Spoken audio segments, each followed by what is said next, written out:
alguns pontos interessantes, né? Se depender de mim, o Bolsonaro está morto. Bom, se depender de você, minha filha, você teve 5% dos votos no Brasil. Não tem nada que depende de você.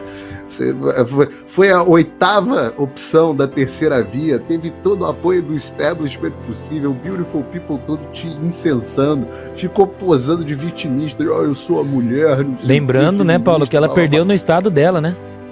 Perdeu no próprio estado. Meu filho, não depende nada de você. Fica tranquilo que não tem nada dependendo de você. A única coisa que está dependendo de você é o orçamento federal, que você está numa pasta que você não tem a menor condição de gerir, e é a única coisa que está dependendo de você, infelizmente. O resto, nada no Brasil depende de você. Você é politicamente irrelevante. Então, esse é o primeiro ponto que eu queria falar. O segundo ponto é que você repara, né? Onde é que foi a entrevista, o Anselmo? Rapaz, a entrevista... Não temos... Globo News? Foi na Globo News aqui, o André me passou. Mas você não tenha dúvida. Quando eu falar assim, entrevista de ministro do PT, você já pode saber que foi Globo News. E eu vou te dizer por quê. Foram 187 entrevistas de aliados do PT na Globo News em 180 dias. Na verdade, nem 180 dias. O ano teve 120 e poucos dias úteis no primeiro semestre. E a Globo conseguiu a façanha de fazer 187 entrevistas com integrantes ou aliados do governo Lula. É claro que isso não foi de graça.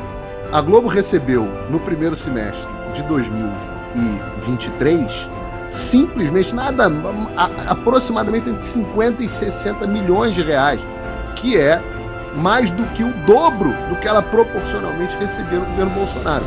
Por outro lado, o que ele resolveu fazer? Pegou a Jovem Pan, zerou. Pegou o SBT e a Record diminuiu na metade. Ou seja, quanto mais alinhado você for com o governo, mais você vai receber. E aí o que eles fazem? Ficam mandando Simone Establishment, essas pessoas para serem entrevistadas para ver se conseguem levantar a bola do governo do PT. Agora você imagina se o Bolsonaro tivesse essa máquina de propaganda política paga com o dinheiro do contribuinte que se tornou a Rede Globo. Porque é isso que se tornou. Você, eu, todo mundo que paga imposto no Brasil, nós estamos financiando uma máquina de propaganda política pró-PT chamada Rede Globo. O Lula está comprando a aprovação do governo dele com o nosso dinheiro. Reparem como nós somos trouxas. Não é pouco trouxa, não. O cara consegue fazer isso com o nosso dinheiro. Pois bem, aí ela vai para lá e fala assim, não, porque o bolsonarismo está vivo. Você tem que combinar, você tem que perguntar, aí vocês têm que se arrumar aí, vocês do establishment. Porque na semana retrasada, tava o outro do TSE, do STF, dizendo que tinha derrotado o bolsonarismo. Agora o bolsonarismo está vivo. Vocês têm que se entender, isso parece um samba do crioulo doido. Aliás, ainda pode falar samba do crioulo doido? Tomara que não possa, porque eu vou continuar falando. Então, isso é uma coisa absolutamente desconectada. Tinham derrotado o Bolsonaro. É claro que não derrota. Em primeiro lugar, o que diabos é bolsonarismo? Eu sempre fico em dúvida em relação a isso. O que é bolsonarismo? Bolsonarismo é o quê? A pessoa que todo mundo é conservador, é bolsonarista? Porque eu sou chamado de comentarista bolsonarista. Eu não sou nada de bolsonarista. Eu sento pau no Bolsonaro, coitado. Quando eu tenho que sentar, ele até fala pra mim, pô, você de vez em quando bate, eu falo, faz coisa errada, tem que bater. Tem coisa que eu concordo, tem coisa que eu não concordo. Você pode ter admiração com aspectos e pela admiração pela pessoa e não ser bolsonarista, não tem que seguir. Eu posso dizer o seguinte, o que o Bolsonaro pensa a respeito de um tema não muda em absolutamente nada o que eu penso a respeito desse tema. Às vezes nós vamos concordar, às vezes nós não vamos concordar. Sabe quem que eu considero efetivamente bolsonarista? Essa turma daí, a turma da Rede Globo, a turma do establishment. Eu vou explicar por quê. Antigamente, eles tinham várias posições. Por exemplo, eles diziam que o voto tinha que ser impresso. Bastou o Bolsonaro defender o voto impresso, eles mudaram de posição. Se o Bolsonaro começa a ir contra a vacina, eles são os maiores pró-vacina. Se o Bolsonaro defende um troço, eles passam a defender imediatamente o oposto do que o Bolsonaro diz. Então, quem é bolsonarista? Ora, bolsonaristas são eles mesmos. Se ela está querendo chamar de bolsonarista a população brasileira, que, como a Eduarda estava dizendo agora há pouco, vota no Bolsonaro, ora, vocês estão chamando aí pelo menos metade da população. Eu acho que é mais, mas a gente não tem como ter certeza porque o processo eleitoral do Brasil não é transparente.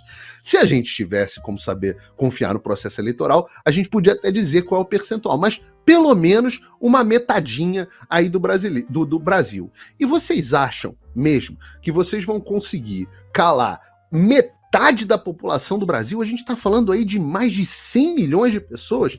Ora, alguns países já tentaram uma coisa parecida.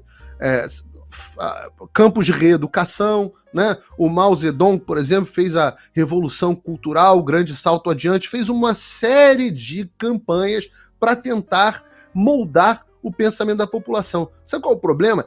Esse tipo de pensamento, o pensamento conservador, ele sempre acaba voltando. Por quê? Porque ele é lastreado na verdade. Então, não adianta. A verdade é teimosa. Vocês podem tentar matar a verdade de todos os jeitos que ela acaba aparecendo. Eu vou terminar isso com um dado. Aqui nos Estados Unidos, todas as emissoras de televisão, inclusive a Fox News, todos os veículos de imprensa tentaram fazer de tudo para garantir que as eleições de 2020 nos Estados Unidos tinham sido legítimas, sem nenhuma fraude. Eles chamaram a ideia de que havia fraude nas eleições americanas, não estou falando de eleição do Brasil não, estou falando de fraude nas eleições americanas. Eles chamaram essa tese de The Big Lie. Era proibido falar disso no YouTube até 3 meses atrás, porque senão o YouTube ia derrubar o seu vídeo.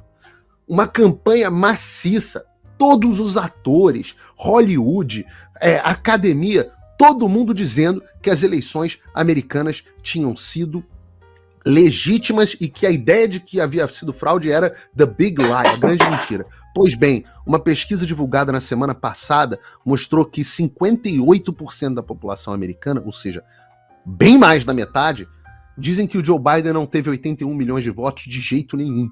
Ou seja, que houve sim fraude na eleição americana. Então, meus amigos, vocês podem usar toda a máquina de difamação, toda a máquina de propaganda de vocês, podem despejar milhões e milhões na Globo News.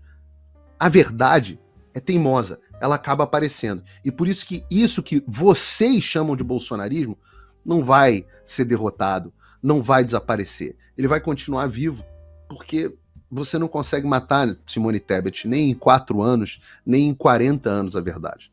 Bom, além do que a Eduarda Campopiano já deixou clara e também Paulo Figueiredo perfeitamente comentou, a questão que fica é: quando que o Bolsonaro dependeu da Simone Tebet para estar vivo? Quando que foi o momento que ele falou: não, Simone, me ajuda aqui, porque senão não vou conseguir sobreviver, não vou conseguir me eleger? Não existiu esse momento.